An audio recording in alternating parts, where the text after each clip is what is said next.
Today we're looking at the Marvo Scorpion K616A membrane gaming keyboard. It's got a retail price in the UK, or suggested retail price, of £14.99. So what do you actually get for 15 quid? So membrane basically means it's not mechanical, but it's not the cheap keyboard you get, so it's sort of in between is the best way of putting it.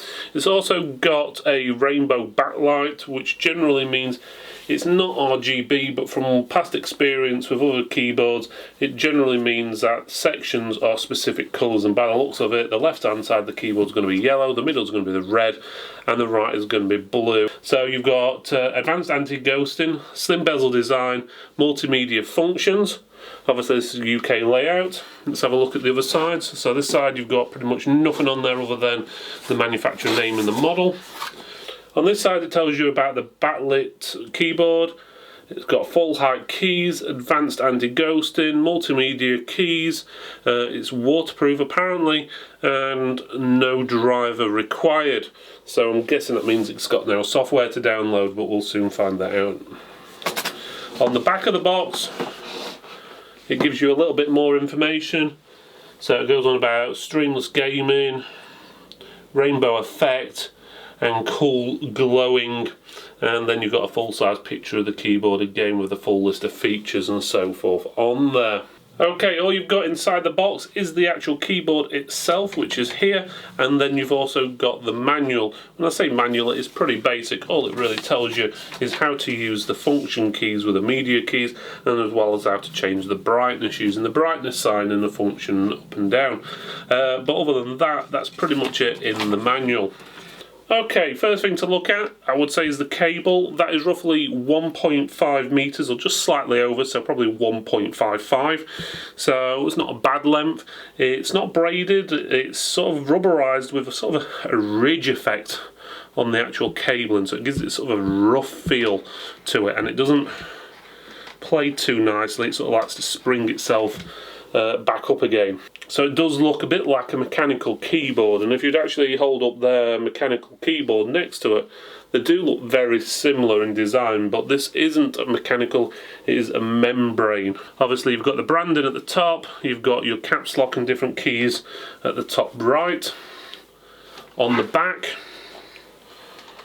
you've got two rubber feet on the front, there's no rubber on the back to stop the back sliding, and the standout feet at the back again have no rubber feet on them, which hopefully those feet at the front are enough to keep it in place. So if you push the front it doesn't slip, if you push the back it does a little bit because there is no grips on the back of the keyboard, but more than likely you should be okay.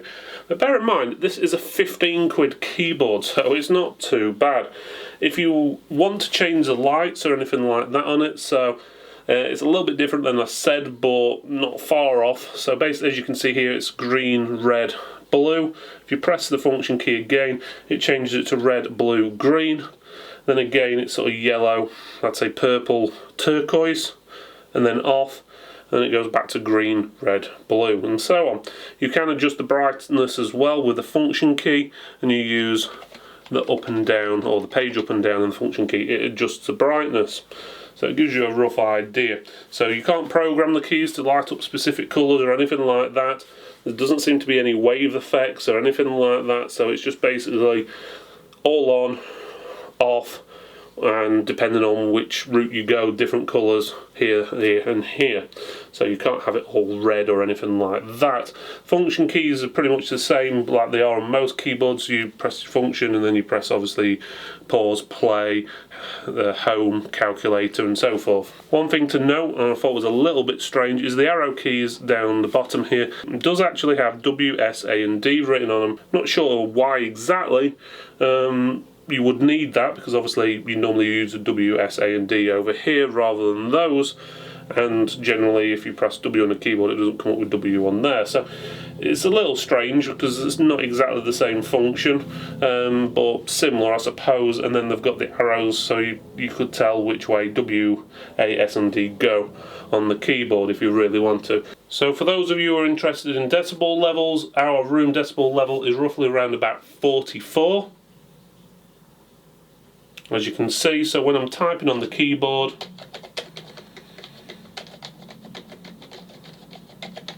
in most cases goes up to roughly around about 50 decibels, which is pretty good. So it's pretty quiet, it's not loud at all. Overall, would I recommend this keyboard? Yeah, I would actually, for a beginner or starter, or even possibly an elderly person who needs something where the keys light up and it's easier for them to see. So it's actually not a bad keyboard, and for £15, what do you expect?